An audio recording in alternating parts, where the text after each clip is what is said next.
off camera. I've never seen anybody eat that. Listen. It made me suspect about this entire podcast project. Let's start another show, and we'll call it Hot Dogs and Licorice.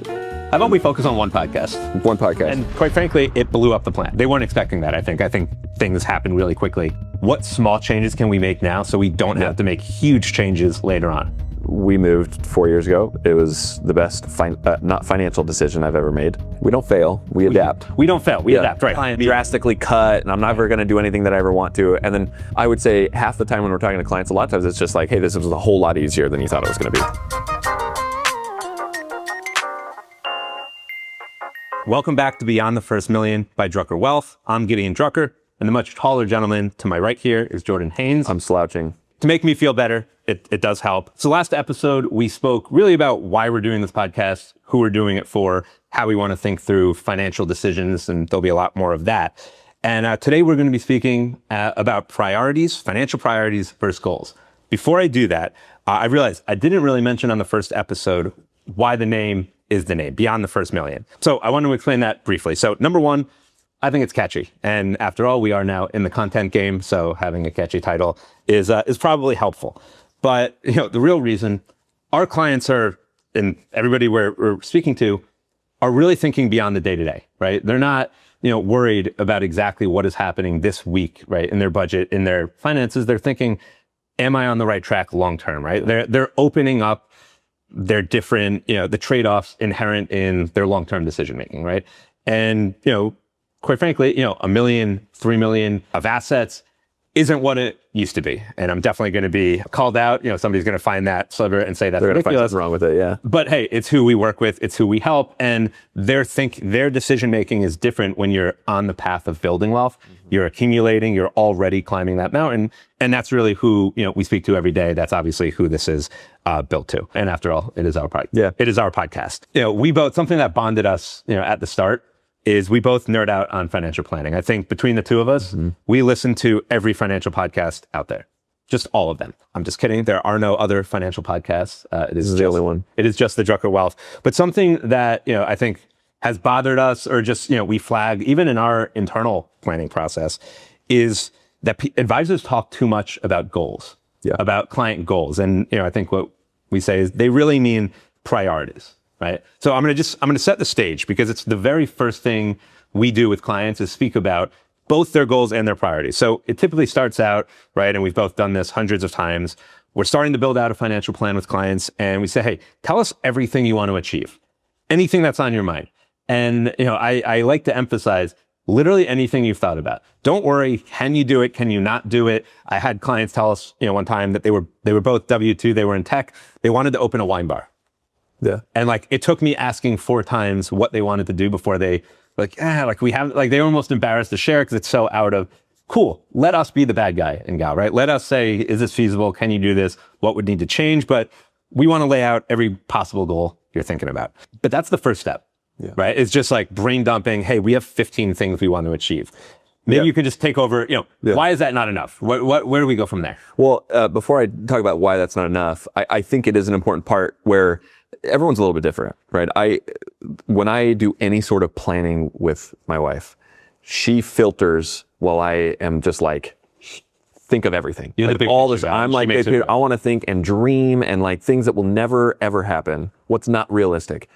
But I like starting from that place, because it kind of I can start to notice patterns. Oh, I'm noticing that I'm thinking about this more. And I find with clients, it is helpful to say, tell me about everything. And like you said in that example, we can start to ask more questions and get a little bit more focused. But it's not enough, because frankly, we don't know what's going to happen in the next 30 years, right? Or 10 really at that, or even 5 in a lot of situations. When I was 19, I thought for sure I was going to franchise a hot dog stand. It was going to be my career for the rest of my life. Yeah. That definitely did not happen. I've never even seen you eat a hot dog. So. I love hot dogs. Yeah, all right, interesting. That's another podcast. Hot dogs and black licorice. I think, yes. He has black licorice off camera. I've never seen anybody eat that. Listen. It made me suspect about this entire podcast project, but...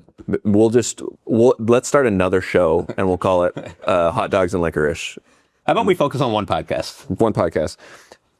I don't own a hot dog stand, and I probably never will, and it's not important to me anymore, right? So even when we look 10, 15, 20 years out, we start to project certainty on people's future, which I don't think anyone understands. So yes, start from that place, but then we want to focus on like, what are the things that we can control right now? What's important to us right now? So I don't know if it's necessarily goals is the focus, and you'll get at this later. It's more what's most important right now that we focus on. I think you just used the word priorities when you described that. Right. And I think priorities helps bring it, like, right, your whole point is it's about the now. We also need to understand, well, how much do you want to do these things? If you have a list of 10 things you want to achieve, I want to buy a home, I want to buy a vacation home, I want to fund 3 kids, private high school, and then university, and I'd like to make sure we have money for the kids, future weddings. Yeah. And we'd like to go from a 2-income household to a 1, and we'd like to travel internationally when the kids reach a certain point, and my wife wants to take a sabbatical for 12 months. Okay, great. Which is the most important, right? Like it's everything only matters in relation to each other. So we'll literally, we'll start to do this in the planning process. It's like, cool. I think we understand everything you're talking about, everything that's important to you. What is the non-negotiable, right? Like what is, and again, this changes to your point, but at this point in time, what is the thing that you're like, we can get rid of everything else if we need to. I am doing That's the one thing I want. I am buying that, $3 million home because I want a place. We've had somebody say it was actually a vacation home that they grew up and everybody went to their grandparents. Yeah. And the whole like cousins and everybody. That was like the central location for the whole family, and it made it easy to get together. And she just always loved that, remembered that. So like they have young kids now, but in the next 5 years, they want that home. Yeah. And like that is their North Star. And if they need to make a little bit more income, and we'll talk about, because that sounds like an outrageous, just make more money isn't really great financial advice, but it does come up, but it is sometimes. And so we'll get to that. But knowing how they identify these different goals and turn them into priorities. So again, the idea is it's not important to write out your goals. In fact, it's the number one thing I would tell somebody is before you do anything else, just write out the 5 things you want to achieve financially. But then it becomes about what do you want to do? Because I think we both know, even if you're making this kind of money, right? 500,000, 700,000, most of our clients cannot do everything that's on their list at least, and this is the important part, in the exact way that they've identified them. There are going to be tweaks. Yeah. Right. So if you know there are going to be tweaks, part of our job is helping them separate the non-negotiables from the nice to have to the, I thought about this for 3 minutes before the meeting and I mentioned it. Because I think sometimes if you don't dive deeper, advisors will say, okay, well, the thing they've been thinking about for the last 10 years and the thing that they just brought up spur of the moment 3 minutes ago are equally important. Yes. Yeah. And they're not, but you wouldn't know that unless, you had that conversation. And maybe because we're talking a lot about, well, does a plan work, right? I think I've even used that terminology a little bit, right? Like, are we on track? Plan work. What we mean by that, and we sometimes talk about it in terms of success rates. Mm-hmm. And we can spend a whole, that's a whole separate conversation around Monte Carlo. And is that helpful for a younger person? I think we both think yes, as long as that's not the only way you're thinking about money.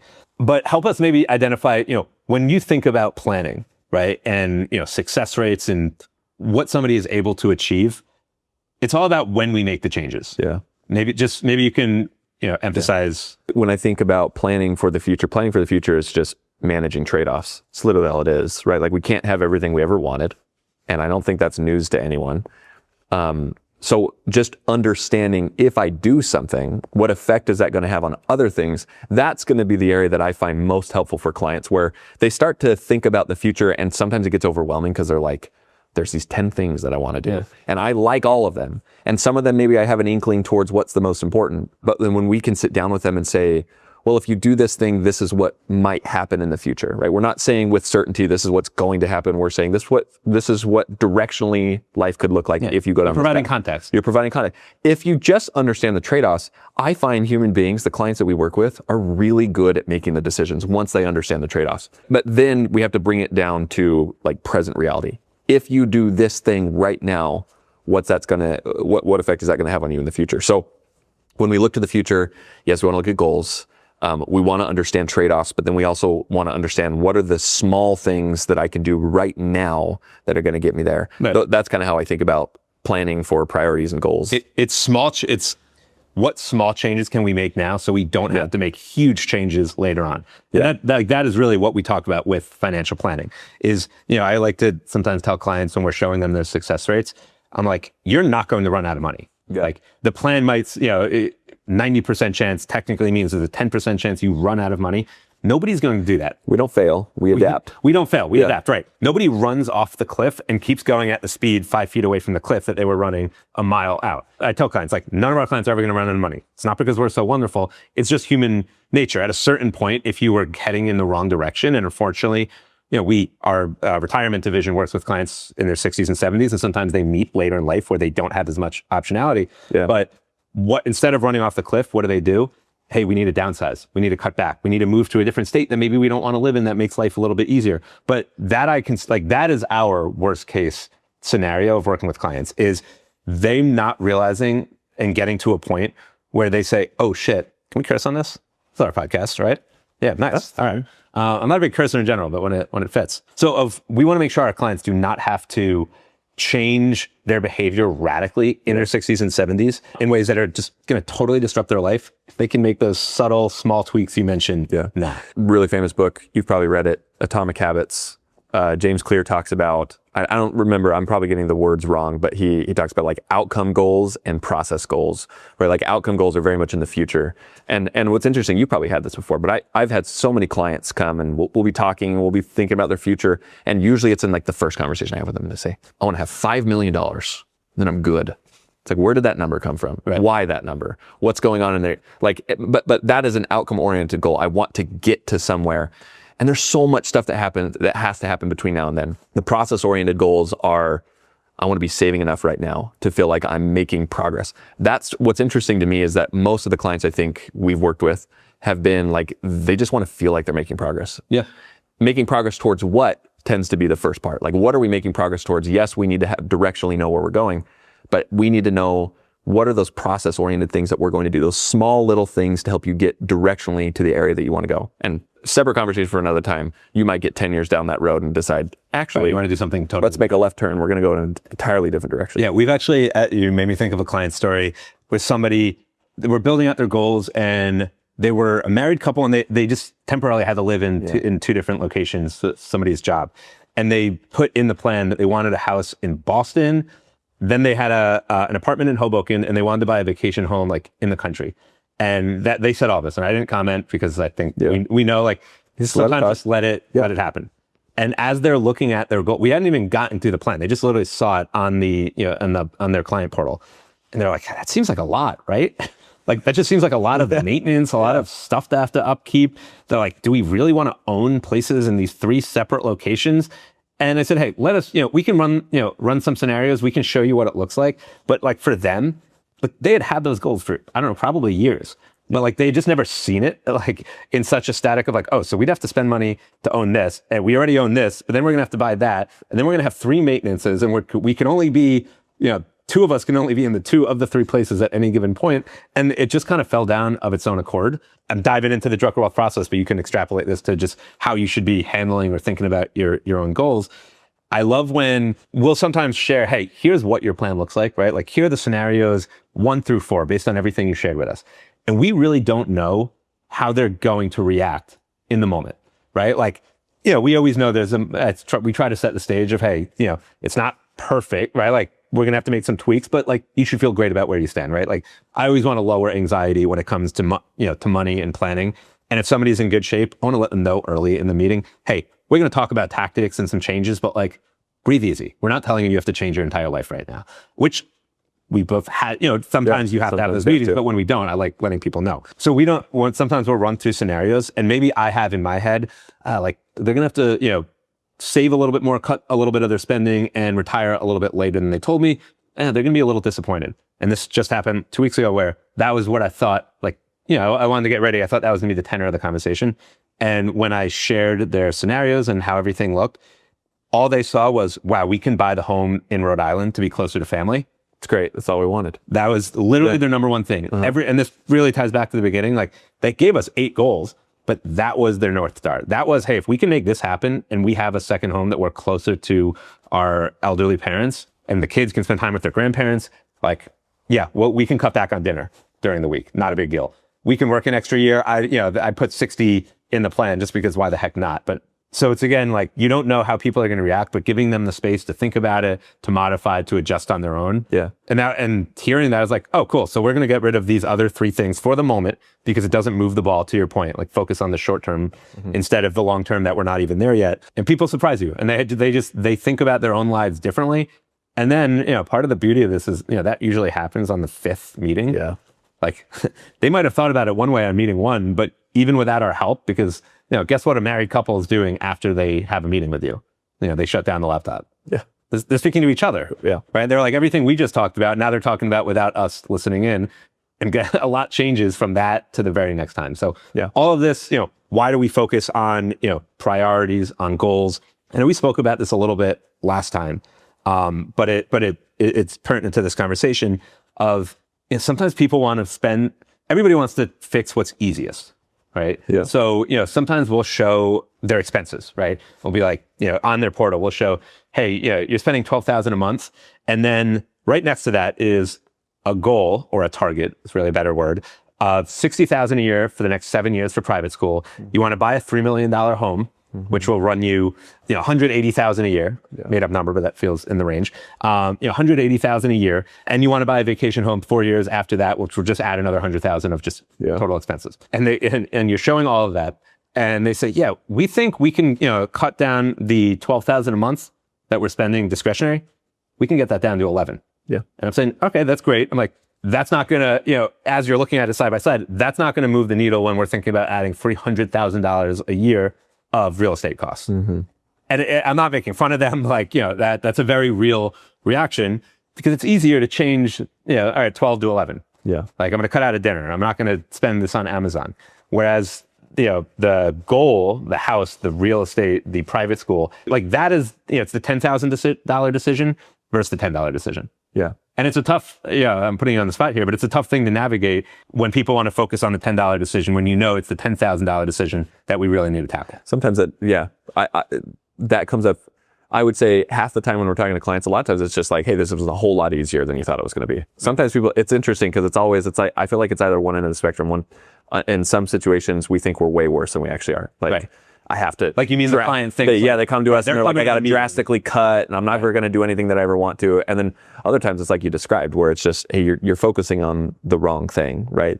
It's not going to be this tiny thing. You might have to adjust your expectations moving forward, right? Yeah. I think that's really helpful. And there's a psychology part of that, which is, we want to change the things that feel like they're not disrupting our lives that much, right? If you've always thought, hey, I'm sending the kids to private school, and that, in your mind, that decision's already been made. So what can we come back? What can we cut back? Oh, it's the little things that, like, my life isn't revolved around that, or that's not something that I've always aspired to. And by the way, this is not a pitch, not to send your kids to private school. I'm using that as an example. And it's something I think we actually want to come back to in a later episode, because a lot of our clients talk about it. And then, it's like the property, you're living in an area with great schools and you're paying insane property taxes. And then we're talking about private school. And all right, well, what's most important, like, is there a reason the private school, do we want to change that? And I live in New York City right now. Yeah. I'll be moving to Westchester. I'm actually moving to Westchester in 3 weeks. And then we're going to buy a home in my sister's town in Chappaqua. And, property taxes are really high. And there's a part of me that's like, I'm a financial planner, and I'm like, I should get my CFP card revoked for living in, the highest, property taxes. But my sister lives there. So really, I'm blaming you, Gabby. It's your fault. But, what am I saying? Like, yes, the property taxes, not the smartest decision I can make, financially, of living somewhere when, like, I don't need, business, right? We're virtual. We can be anywhere. But to me and to my wife, living next to family, right? Having our future kids live, that is the most important thing. So, like, in my plan, those property taxes are my non-negotiable. Yeah. That is like, all right, I know I'm going to be paying something, some number that will make my dad's head spin. Just the principle of it will and would bother him. He doesn't understand why anybody needs to live not exactly where he lives in New Jersey. Yeah. But that's kind of my thing that I've come to terms with. Yeah. And it's only in the last 6 months when that has become a really, like, we're actually thinking about it and moving, where I'm like, yeah, that is, if I was speaking to a planner, I would say, yeah, don't try to talk to me about, like, I understand that property taxes are high in Chappaqua, but I'm, living there, and I will make other things work accordingly. Yeah. You talked about, like, your own house. Yeah. I mean, we moved 4 years ago. It was the best, not financial decision I've ever made. I mean, objectively, I think most people would look at it and be like, yeah, it wasn't the smartest thing to do, but it wasn't detrimental to my financial future. We were able to still do a lot of the habits and the things that we needed to do financially to be okay long term. But it was the best personal decision we've ever made. Don't regret it at all. We'll be there for a long time. We love the area that we live in. So I think it's important. There were 2 questions or things that I think might be helpful for those listening. When we talk to people, we have the benefit of having this type of conversation with people all the time and talking to clients who have no idea what they want out of the future or what's important to them. So I found 2 questions to be helpful. And those of you listening can use these 2 questions. One is, and I did not create this question. This came from someone who's really famous and I cannot remember their name, so please forgive me. Yeah. If we were going to go grab a cup of coffee in 3 years and you just feel really good about the progress you made in your life, what needs to happen for you to feel good about the progress you've made? And that question helps people orient themselves to think. It kind of takes the money out of it. Sometimes it's like, oh, I have couple $1 million, whatever. Sure. If that's important, if that's actually the thing that's important to you, great. But most of the time it's, we live in this place and we're close to family, or we have a backyard that our kids can play in or something like that. It tends to be non-financial related, but that helps you get focused on the thing that's actually important, so that when you are making those trade-offs, those short-term trade-offs, you can now say with really clear eyes, this is the direction we want to go. We even do that, we do that with clients. So I like asking at the start of engagement, hey, if in 3 months, we wrap this up and you just you loved it. Yeah. Everything worked the way, you solved the issues that you wanted. What would have had to happen for you to just walk away from this feeling fantastic? And by walk away, I mean work with us for another 30 years. Yeah. What would have had to happen? And we're focusing a lot on the value side of money and peace of mind and getting your time back, right? That's been kind of the tenor of the first few episodes. And that's great. And I think it's underappreciated and talked about. So that's kind of why we're emphasizing that at the start. But sometimes in those, clients just say, I'm really confused about my 401k. And it would just make me feel better to understand how I'm invested, that I'm not throwing money away, that I have the right allocation. That also is a great answer. Everything doesn't need to be as highfalutin as we're talking about here. Or, you know what? I've never wanted to deal with an insurance agent because, they're an insurance agent. But at the same time, I know, I don't have if something happened to my family. Sometimes it is the little tactical things and allowing them to share, oh, it's these 4 things. And for us, sure, that's a 20-minute conversation. But that becomes the North Star. I think the principle, and we can move on to the next talk, because I think there will be some practical things that we can tell people. I think that the principle here is, yes, plan for the future. Think about your future. And if it becomes hard and ambiguous, shorten your timeline a little bit. 3 years is a little bit more tangible than 30. And 3 months is more tangible than 3 years. And while yes, 3 months is really helpful from this is right in front of my face, I need to get this solved so I can move on. 3 years is helpful from this is really important to me, I want to do it. It might not be the initial thing that I need to work on. 30 years is I don't know. What do I want to say on my deathbed? Great. That's an important thing to say and to think about. You're a young, healthy guy. Let's say 60 years. Let's say 60 years. Yeah, I'm going to live until, I don't even know what that puts me at. We don't even think about that. This is going to turn into an existential podcast episode. Or a math podcast. Yeah. Either way, it's not good for us. Tell me this. So going back to kind of behaviors, process-oriented things. You've worked with hundreds of people. Yeah. What do you find generally are the main priorities that people have? So the first one, toning up and down their income. And I know that seems a little strange. I guess another way to say that is, when can they retire? Okay. But people, we talked about this a little bit last time. People never really frame that to us. They say, hey, I'm 41. I've been grinding. I make 700,000. I travel. I have all this stuff. How long do I have to make this kind of money to do everything to maintain my lifestyle when I'm no longer making this kind of money? Mm-hmm. Right. And sometimes they'll say, hey, I know, based on my experience and what I do, I'm never going to make less than 200. But how long do I have to make 700? And then at what point can I make 200? And when can I retire? Or, hey, I want to start my own thing and go out on my own because I want to get out of the corporate life. How many years should I keep working to build my reserves so that I can have 2 years of maybe no income, right? I think that's actually probably number one. And especially with married couples, that there's even more of that because, we had clients literally last week. We delivered the plan. But right now, they have 3 young kids. And the mom's not working, staying at home. And part of the plan they wanted to talk about, they wanted to ask is, hey, what if she goes back to work and how much income, does she need to make? And, would that be successful?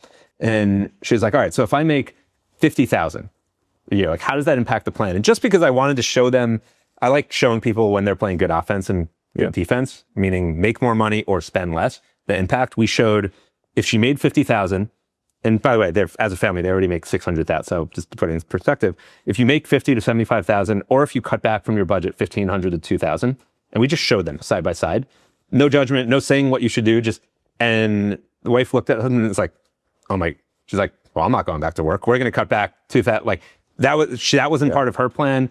It wasn't the family plan they had. Like they didn't really say that up front, but she didn't want to go back to work if it wasn't necessary. And us showing them another way of getting to the same outcome, which is, hey, cut back, $1,500 a month. It actually means the same after-tax amount of money as if you go back.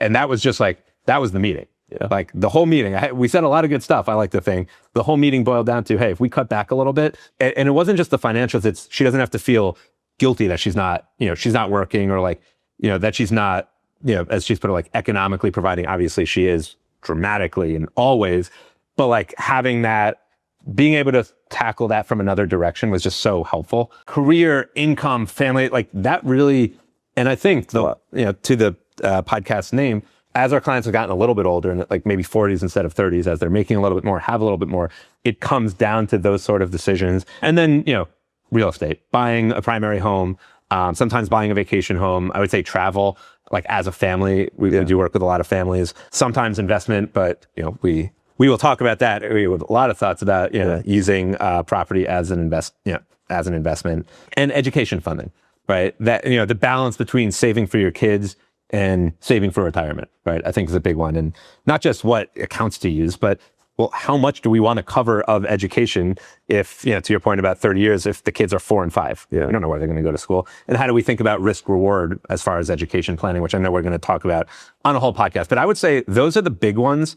And then things like my, tennis, like smaller things come out of those bigger conversations, right? Like when people talk about travel, I would say a lot of our clients talk about a base amount they want to travel each year, and then maybe every other year they want to do a big international trip. So maybe their travel budget is $15,000 annually, and then every other year it's $30,000. Or I think I mentioned this on the last podcast. We want to do, we want to put in a pool for the kids. Or we just had one client that his plan got disrupted like dramatically. His daughter is an incredible gymnast, and she like made some higher level where now they're traveling every single weekend. They have tournaments and competitions and coaches, and the amount of money they're spending on gymnastics is now, a lot. And that wasn't part of their initial plan, but like, to come back to the start, that is their non-negotiable. Like they, as a family, they have told me, I love hearing it. They're like, we want our daughter to go as far as she wants to go. And like money won't be the reason she's not a Division I gymnast or heck in the Olympics. Like we're going to give her every opportunity. She has to work her ass off to actually make it happen, right? Like we're not going to spend this money if she's not going to commit.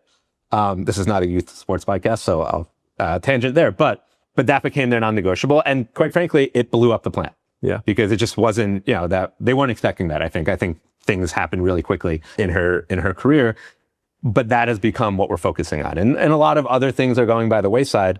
And, they were super excited about it. They weren't stressed. And again, that is our non-negotiable. Like we will get her through gymnastics and, college and everything. Yeah. And for them, that became their thing, even though it didn't even come up in the plan 2 years earlier. Like when we first started. You keep using this word non-negotiable. What's your non-negotiable? I think that's a really important thing for people to figure out. That's been the theme throughout this conversation. What's your non-negotiable in terms of, and I'm going to summarize what you said, like career, how we work, education, travel, home is like 4 of the biggest priorities that people go through or that present themselves when we talk to them. If I were to summarize that even further, the 2 most important things are going to be how people spend their time and how their kids spend their time and where they spend their time. Those 2 things tend to be, that's kind of how I would theme those things, right? Working is about how you spend your time now and in the future at your career. Education is how your kids spend their time. Traveling versus being at home or real estate or things like that, that's where you're spending your time with people. So knowing your non-negotiables is really important for figuring out these are the things that we're going to focus on, but then being able to go through the exercise of understanding what are the trade-offs, right? Like if I do this thing, what is that going to affect over here? And I think we'll probably talk about in future episodes for sure what those like present day trade-offs are, right? Because like these are all goals, these are all objectives. We want to get to these things, but the things that we actually do to get there, right? That's I think people tend to overthink that. Yeah. But it's not that. Usually, like, I'm sure everybody listening, for example, if we just, put you on the spot, which would be fun, we should figure out a way to, just somebody's listening and just like, hey, you, Bob, we're calling you out. But if we did that, right, it's like everybody's listening and they have that one or two things in their mind, right? Like they have that thing that is like, the reason I would even listen to a financial planning podcast, as great as Jordan and Gideon are, the reason we're listening is because we want to achieve this one thing. And everything we do is going to be in service of that. So maybe we will leave you with that so you can think about that all weekend. Thanks for joining us today. Next week, we'll be talking about financial advisor nonsense, the buzzwords and things that advisors say that bother us and probably don't help you in figuring out what you need to do next. Stay tuned.